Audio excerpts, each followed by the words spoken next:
Hey, Vineyard family. Hi, guys. This is Laura and Rick Sterrett. For those of you who haven't met us before, we are family physicians who've been practicing here in Hood River for a little over 20 years. We have the pleasure of talking with you a little bit about the anticipated reopening of our public services here at Vineyard Christian Fellowship. We've had an opportunity to meet with Andy and Carolyn to talk through what seems to be a good plan for how to keep us all safe during this era of COVID. I wanted to talk just very briefly about the ways that COVID actually gets transmitted, just because this is the information that helps to guide us on the kinds of measures that will be most effective at keeping us safe and keeping us from becoming an inadvertent source of COVID transmission to someone else. You may be aware that most of the measures we've been taking up to this point are aimed at keeping the virus from entering in through mucous membranes in the eyes, the nose, the mouth. And those can enter either when you are close to someone who releases those, a chew, cough. That's why we're covering sneezes and coughs. In addition, if someone happens to be in contact with a surface who's been carrying the infection, and then you contact that surface with a hand, for example, touch your nose, your eyes, your mouth, you could also contract the virus that way. In addition, in recent weeks, it's become more clear and pretty firmly believed that these small particles called aerosols, which are similar to those little dust particles you see in the air when the sun's shining in a room, these may also harbor the virus for an extended period of time. And this is true specifically in indoor spaces where the air is very still or stagnant. And they may remain in the air, it seems, for well over an hour. So the measures that we're taking are the ones that have been outlined for us by the infection control specialists at the state, the county of Hood River, and we've looked at those, and they do make a lot of sense to us. The specific measures that will be in place are things like encouraging frequent washing and cleansing of hands, before and after entering a building or a new room. Also, there will be people wiping down commonly touched surfaces like doorknobs, chair backs, tables, and such. In addition to that, of course, we've all been working on maintaining our physical distancing, which the 6-foot mark appears to be the mark at which those respiratory droplets are less likely to physically contact someone else. So if you're from the same household, we're not so concerned, but the physical distancing will apply to those from different households. And then finally, and especially applying to reducing the number of respiratory droplets and these aerosol particles that enter the rooms where we are, we'll be following the guidelines for universal mask use when it is possible.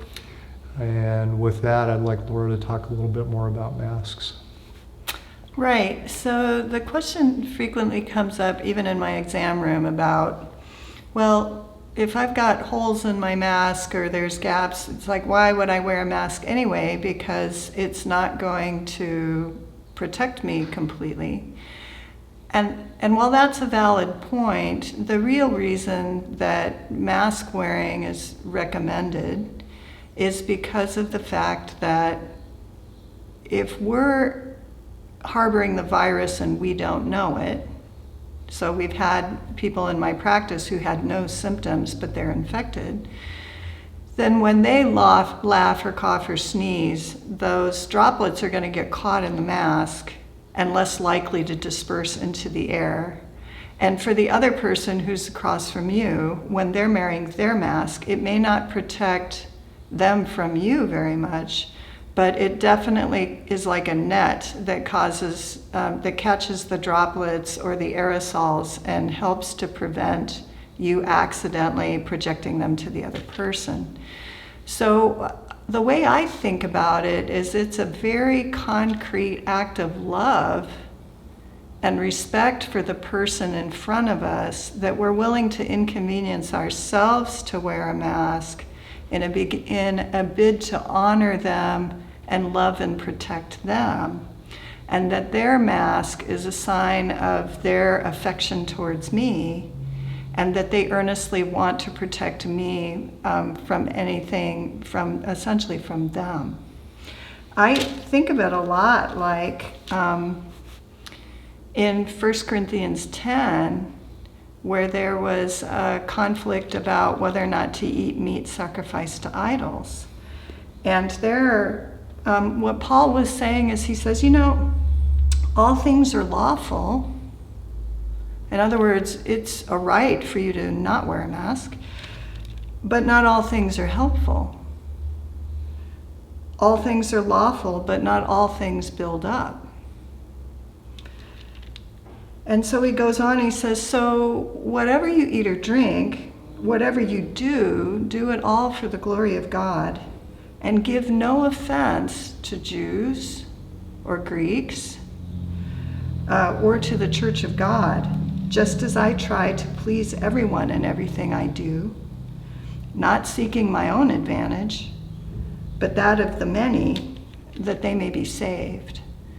So I just really want to encourage you, brothers and sisters, to think in terms of mask wearing as a gesture of your affection and your love to your brothers and sisters in front of you, to the elderly who are in our midst, but also as a gesture of love and respect, showing that we as a church and we as followers of Jesus have a tremendous love for our community and want to protect them.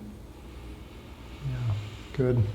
And the other thing I wanted to touch briefly on, you may or may not have heard that as we reopen, we're intending to use a form of a reservation system.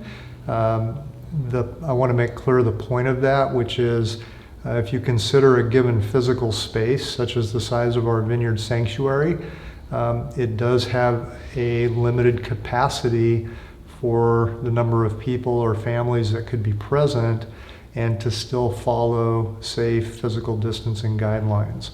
And so there has been an approximate capacity set for our sanctuary under those guidelines of about 120 people. And so we appreciate people bearing with that system. I think it will be arranged and ready by the time we're ready to open.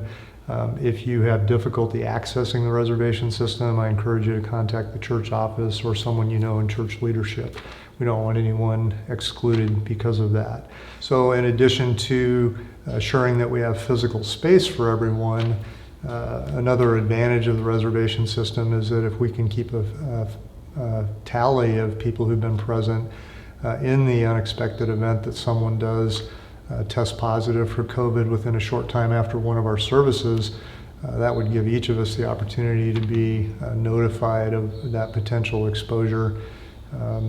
And then we do also want to point out that this being a system in which everyone may not be able to participate, either they feel they're high risk or they're not able to adhere to the safety guidelines.